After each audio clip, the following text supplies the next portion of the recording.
C'est quoi cette décision de Trump qui risque d'entraîner la mort de plus de 6 millions de personnes en 4 ans? L'OMS a récemment tiré la sonnette d'alarme. Les coupes budgétaires drastiques imposées par l'administration Trump sur les financements de l'USAID pourraient mettre en danger des millions de vies. Selon la directrice exécutive de l'ONU-SIDA, sans reprise de l'aide des États-Unis ou si celle-ci n'est pas remplacée par d'autres financements, il y aura au cours des 4 prochaines années 6,3 millions de décès supplémentaires dus au sida et 8,7 millions de nouvelles infections. Nous risquons de perdre les progrès réalisés au cours des 25 dernières années. De plus, la suppression de ces aides ne se limite pas au secteur de la santé. L'éducation, la sécurité alimentaire et le développement économique de nombreuses régions en dépendent également. Cette approche s'inscrit dans une logique de realpolitik, une vision pragmatique, individualiste et cynique de la politique étrangère. Développé au 19e siècle par Otto von Bismarck, ce concept repose sur la primauté des intérêts nationaux en abandonnant toute considération morale. Autrement dit, il ne s'agit pas d'aider pour des raisons humanitaires, mais uniquement lorsque cela sert des objectifs stratégiques. Dans cette optique, Trump considère que l'aide internationale n'est qu'un levier de pouvoir et non une obligation éthique. En coupant les fonds, il teste jusqu'où la scène internationale peut supporter cette pression avant de revenir négocier. Trump joue avec la souffrance du monde en testant jusqu'où il peut aller avant de provoquer une crise mondiale.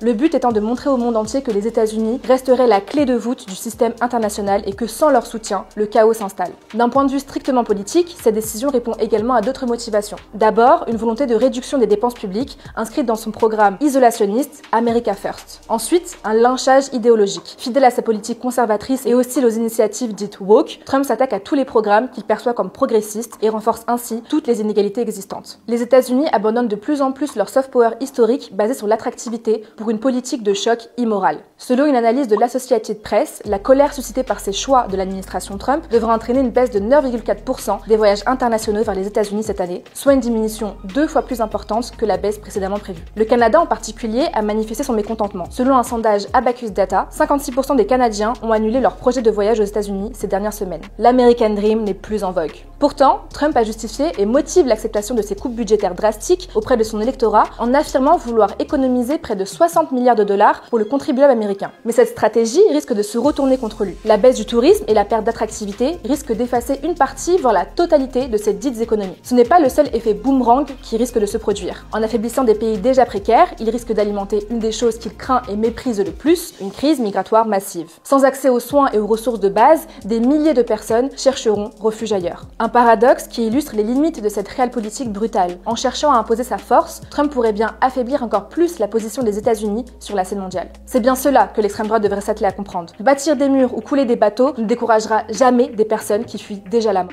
Il serait temps que les politiques internationales tentent de résoudre les motivations qu'ont ces gens à abandonner tout ce qu'ils possèdent au lieu de s'obstiner à réagir sans l'ombre d'intelligence en s'attardant sur des répressions qui ne résoudront jamais rien. L'immigration n'est pas un choix, c'est la volonté humaine de survivre dans un monde hostile à la vie de ceux qu'on refuse d'estimer.